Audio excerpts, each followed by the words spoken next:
కౌశిక్ గారు, ఇప్పుడు జిఎస్టీలో మార్పులు రావడం వల్ల మనం డైలీ కొనే వస్తువుల యొక్క ధరలు తగ్గబోతున్నాయి. అవును. For example hair oil, shampoo, paste, okay, toilet soap bar, tooth brush and shaving చేసుకుంటాం కదా క్రీమ్, వాటి మీద జిఎస్టీ ఇంతకు ముందు 18% ఉండేది. కానీ 22 సెప్టెంబర్ నుండి ఆ జిఎస్టీ 5% కి తగ్గనుంది. సో వీటి ధరలు తగ్గబోతున్నాయి. అండ్ ప్యాకేజ్డ్ ఫుడ్స్ అంటే ప్యాక్ చేసి ఉన్న ఫుడ్ ఐటమ్స్ అన్నమాట. ఫర్ ఎగ్జాంపుల్ చాక్లెట్స్, సాస్ ప్యాకెట్లు, కాఫీ ప్యాకెట్లు, పాస్తా, నూడిల్స్ ప్యాకెట్లు, బటర్ ప్యాకెట్లు, ఘీ, చీజ్, డైరీ స్ప్రెడ్స్, వాటి మీద జిఎస్టీ 12% ఉండేది. అది కాస్త 5% కి తగ్గబోతుంది. సో వీటి ధరలు కూడా తగ్గబోతున్నాయి.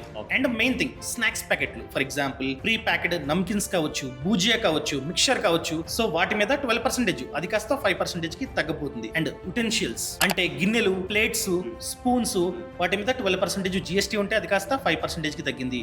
వీటి ధరలు కూడా తగ్గబోతున్నాయి. And main thing feeding bottles అంటే పిల్లలు తాగుతుంటారు కదా, ఆ బాటిల్లు అండ్ డైపర్ల ఖర్చు కూడా తగ్గబోతుంది. ఎందుకంటే వాటి మీద ఇంతకు ముందు 12%, కానీ ఇక నుండి 5% మాత్రమే. అండ్ సిమెంట్ మీద 28% జిఎస్టీ, కానీ సెప్టెంబర్ 22 నుంచి 18% కి తగ్గబోతుంది. సో సిమెంట్ ధర కూడా తగ్గబోతుంది. సో దీన్ని బట్టి చూస్తుంటే మిడిల్ క్లాస్ వాళ్ళకి ఇది ఒక గుడ్ న్యూస్ అని చెప్పుకోవచ్చు. ఇవే కాదు, ఇంకా చాలా ఉన్నాయి. వాటి గురించి వచ్చే షాట్ లో చెప్తా. ఈ ఛానల్ ని సబ్స్క్రైబ్ చేసుకోవడం అస్సలు మర్చిపోద్దు. Boss Wala. Be the boss.